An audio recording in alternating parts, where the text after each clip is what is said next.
हर हर महादेव। नमस्कार, मेरे YouTube channel श्रद्धा में आप सभी लोगों का हार्दिक स्वागत है।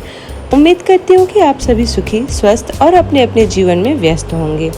आइए जानते हैं आज इस वीडियो के माध्यम से पद्म पुराण के अध्याय 24 के बारे में, जिसमें मार्कंडेय जी की दीर्घायु होने की कथा और श्री रामचंद्र जी का लक्ष्मण और माता सीता के साथ पुष्कर में जाकर पिता का श्राद्ध करना तथा अजगंध शिव की स्तुति करके लौटने के बारे में वृत्तांत से बताया गया। भीष्म जी ने पूछा, मुने, मार्कंडेय जी ने वहां भगवान श्री रामचंद्र जी को किस प्रकार उपदेश दिया तथा किस समय और कैसे उनका समागम हुआ?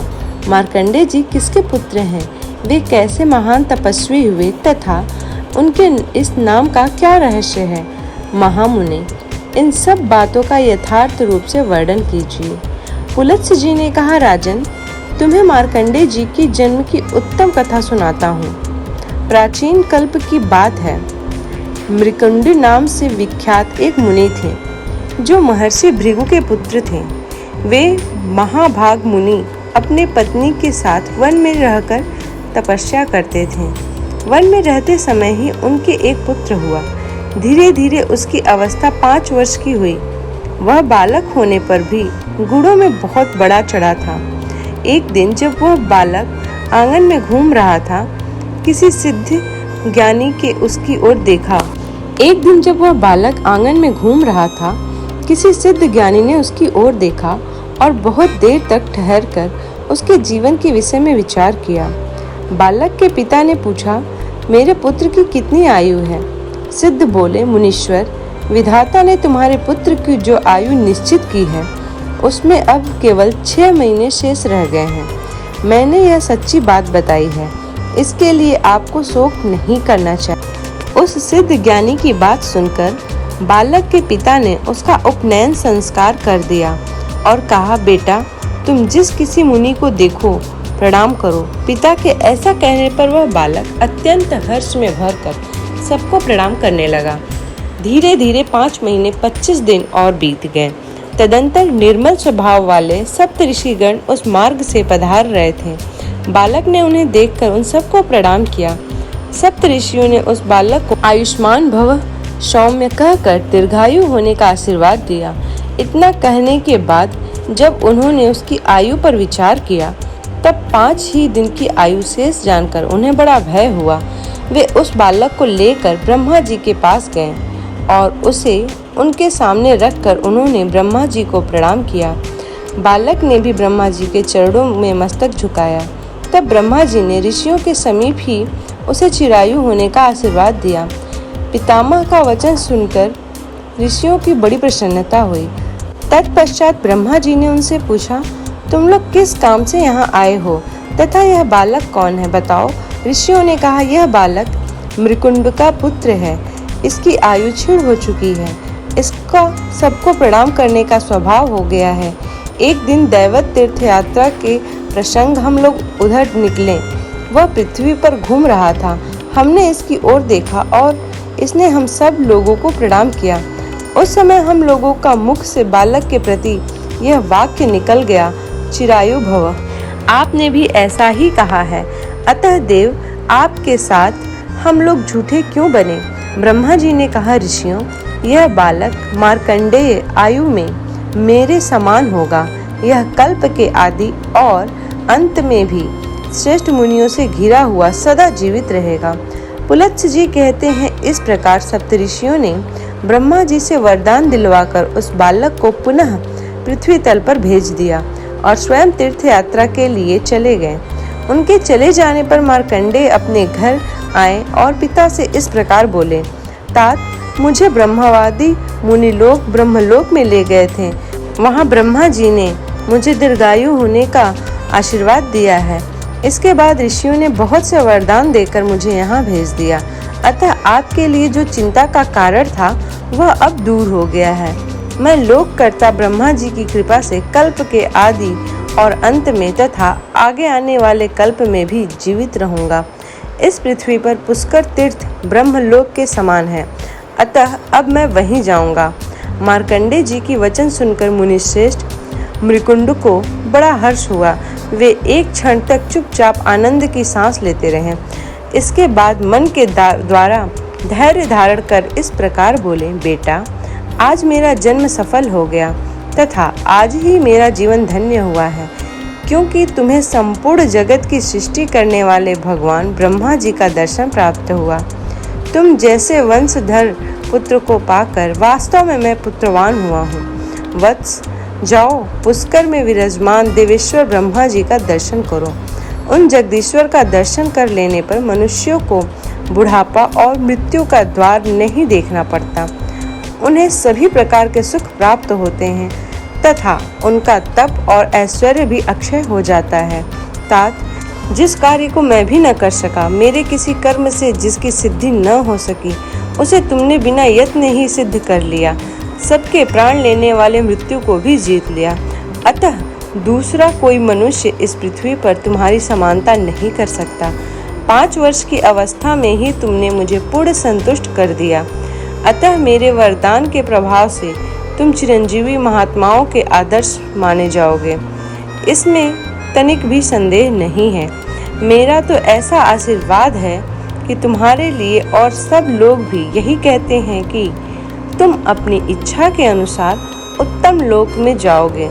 पुलत्स्य जी कहते हैं, इस प्रकार ऋषियों और गुरुजनों का अनुग्रह प्राप्त करके मृकुंड नंदन मार्कंडे जी पुष्कर तीर्थ में जाकर एक आश्रम स्थापित किए, जो मार्कंडे आश्रम के नाम से प्रसिद्ध है। वहाँ स्नान करके पवित्र हो मनुष्य वाजपेय यज्ञ का फल प्राप्त करते हैं। उसका अंतःकरण सब पापों से मुक्त हो जाता है तथा उसे दीर्घ आयु प्राप्त होती है। अब मैं दूसरे प्राचीन इतिहास का वर्णन करता हूँ। श्री रामचंद्र जी ने जिस प्रकार पुष्कर तीर्थ का निर्माण किया, वह प्रसंग आरंभ करता हूँ। पूर्व काल में श्री रामचंद्र जी जब सीता माता के साथ और लक्ष्मण के साथ चित्रकूट से चलकर महर्षि अत्रि के आश्रम में पहुँचे, तब वहाँ उन्होंने मुनि श्रेष्ठ अत्रि से पूछा, महामुने, इस पृथ्वी पर कौन कौन से पुण्यमय तीर्थ अथवा कौन सा ऐसा क्षेत्र है जहाँ जाकर मनुष्यों को अपने बंधुओं के वियोग का दुख नहीं उठाना पड़ता। भगवान, यदि कोई ऐसा स्थान हो तो मुझे अवश्य बतलाइए। अत्रि जी बोले, रघुवंश का विस्तार करने वाले वत्स श्री राम, तुमने बड़ा उत्तम प्रश्न किया है। मेरे पिता ब्रह्मा जी के द्वारा निर्मित एक उत्तम तीर्थ है जो पुष्कर नाम से विख्यात है। वहाँ 2 प्रसिद्ध पर्वत हैं जिन्हें मर्यादा पर्वत और यज्ञ पर्वत कहते हैं। उन दोनों के बीच में 3 कुंड हैं जिनके नाम क्रमशः ज्येष्ठ पुष्कर, मध्यम पुष्कर और कनिष्ठ पुष्कर हैं।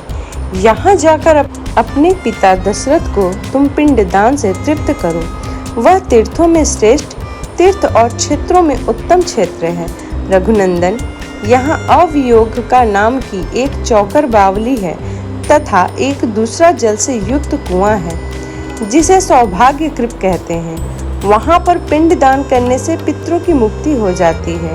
वह तीर्थ प्रलय पर्यंत रहता है, ऐसा पितामह का कथन है। पुलत्स्य जी कहते हैं, बहुत अच्छा कहकर श्री रामचंद्र जी ने पुष्कर जाने का विचार किया। वे ऋक्षवान पर्वत, विदिशा नगरी तथा चर्मणवती नदी को पार करके यज्ञ पर्वत के पास पहुँचे। फिर बड़े वेग से उस पर्वत की भी पार करके वे मध्यम पुष्कर में गए। वहाँ स्नान करके उन्होंने मध्यम पुष्कर की ही जल से समस्त देवताओं और पितरों का तर्पण किया।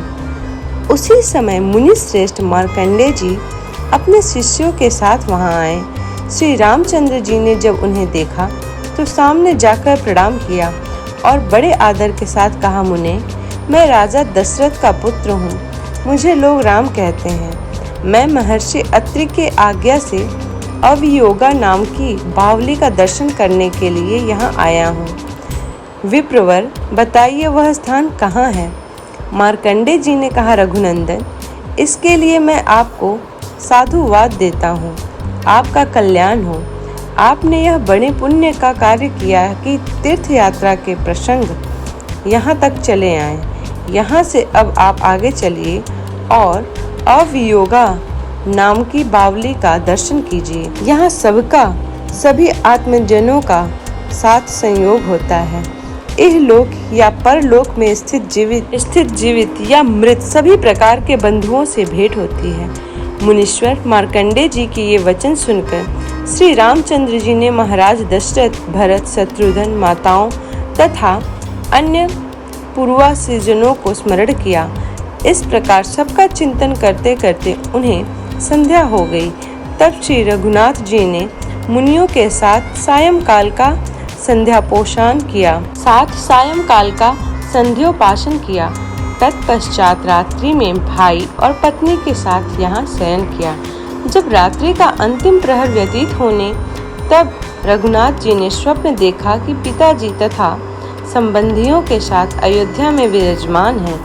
अन्य वैवाहिक मंगल कार्य समाप्त करके वे बहुत से बंधु के साथ ऋषियों के घिरे बैठे हैं। साथ में पत्नी सीता भी मौजूद है। लक्ष्मण और सीता ने भी इसी रूप में रघुनाथ जी को देखा। सवेरा होने पर उन्होंने मुनियों से सारी बातें निवेदन की, जिन्हें सुनकर ऋषियों ने कहा, रघुनंदन, यह स्वप्न सत्य है, परंतु पुरुष का जब स्वप्न में दर्शन हो तो उसके लिए श्राद्ध करना आवश्यक माना गया है। संतान के अभ्युदय की कामना रखने वाले तथा अन्न चाहने वाले पितर भी भक्त संतान को स्वप्न में दर्शन देते हैं। आपको पिता से वियोग था ही, माता और भरत के साथ भी 14 वर्षों तक वियोग रहेगा। वीर, अब आप राजा दशरथ का श्राद्ध कीजिए। ये सभी ऋषि महर्षि आपके एक हैं और आपके शुभ कार्य में सहयोग देने के लिए प्रस्तुत हैं। मैं जमग्निदेव, भरद्वाज, लोमस, देवरात और शमिक ये 6 श्रेष्ठ दिन श्राद्ध उपस्थित रहेंगे। महाबाहो, आप केवल सामान जुटाइए। श्राद्ध में प्रधान वस्तु ही इंगुद की खली, बेर और आंवले, इनके साथ पके हुए बेल तथा भांति भांति के मूल होने चाहिए।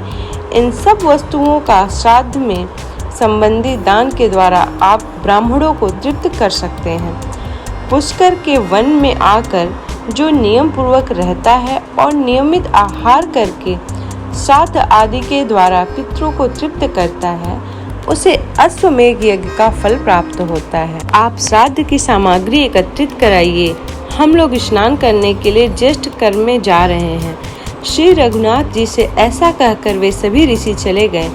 तब श्री रामचंद्र जी ने लक्ष्मण से कहा, मिस नंदन, अच्छे अच्छे संतरे, कटहल, पारद मीठे बेल, सालू, केशुरी, पीली काबरा, अच्छे अच्छे कैर, शक्कर जैसे सिंघाड़े, पके कैथ तथा और भी जो सामायिक फल हो, उन्हें श्राद्ध के लिए शीघ्र ही ले आओ। श्री रामचंद्र जी की आज्ञा पाकर लक्ष्मण जी ने सारा सामान एकत्रित कर दिया। जानकी जी ने भोजन बनाया और तैयार हो जाने पर श्री रामचंद्र जी को सूचित कर दिया। श्री राम भी अवियोगा नाम की बावली में स्नान करके मुनियों के आगमन की प्रतीक्षा करने लगे। दोपहर की बात जब सूर्य ढलने लगे और कुतुब नाम की बेला उपस्थित हुई, उस समय श्री रामचंद्र जी के द्वारा निमंत्रित संपूर्ण ऋषि वहां आ पहुँचे। मुनियों को आया देख वैदेही कुमारी सीता वहां से दूर हट गईं और झाड़ियों की आड़ में छिपकर बैठ गए। श्री रामचंद्र जी ने स्मृतियों में बताई हुई विधि के अनुसार ब्राह्मणों को भोजन कराया तथा मनुष्यों के लिए श्राद्ध के लिए जो वैदिक क्रिया बतलाई गई है वह सब संपन्न की। उक्त विधि का पालन भी किया। ब्राह्मणों को भोजन करने पर क्रमशः पिंड देने के पश्चात ब्राह्मणों को विदा किया। उनके चले जाने पर श्री रामचंद्र जी ने अपनी प्रिया सीता से कहा, प्रिय, यहाँ आए हुए मुनियों को देखकर तुम छिप क्यों गई? इसका सारा कारण मुझे शीघ्र बताओ। माता सीता बोली, नाथ, मैंने जो आश्चर्य देखा उसे बताती हूँ, सुनिए। आपके द्वारा नामोच्चारण होते ही स्वर्गीय महाराज यहाँ आकर उपस्थित हो गए। उनके साथ उन्होंने समान रूप रेखा वाले 2 पुरुष और आए थे, जो सब प्रकार के आभूषण धारण किए हुए थे। वे तीनों ही ब्राह्मणों के शरीर से सटे हुए थे। ब्राह्मणों के अंगों में मुझे पितरों के दर्शन हुए। उन्हें देखकर मैं लज्जा के मारे आपके पास से हट गई। इसलिए आपने अकेले ही ब्राह्मणों को भोजन कराया और विधि पूर्वक श्राद्ध की। क्रिया संपन्न की। भला मैं स्वर्गीय महाराज के सामने कैसे खड़ी होती? यह आपसे मैंने सच्ची बात बताई है। पुलत्स्य जी कहते हैं, यह बात सुनकर श्री रघुनाथ जी बहुत प्रसन्न हुए और प्रिय वचन बोलने वाली माता सीता को बड़े आदर के साथ हृदय से लगा लिया। तत्पश्चात भगवान श्री राम और लक्ष्मण दोनों वीरों ने भोजन किया। उनके बाद जानकी जी ने स्वयं भी भोजन किया। इस प्रकार दोनों भाई श्री राम और लक्ष्मण जी तथा माता सीता ने वह रात वहीं बिताई। दूसरे दिन सूर्योदय होने पर सब ने जाने का निश्चय किया। उम्मीद करती हूँ कि आज का यह वीडियो आप लोगों को पसंद आया हो। यदि ये वीडियो पसंद आई हो तो वीडियो को लाइक करें, चैनल को सब्सक्राइब करें। इसी प्रकार के वीडियोस को प्राप्त करने के लिए चैनल को सब्सक्राइब करना ना भूलें। धन्यवाद।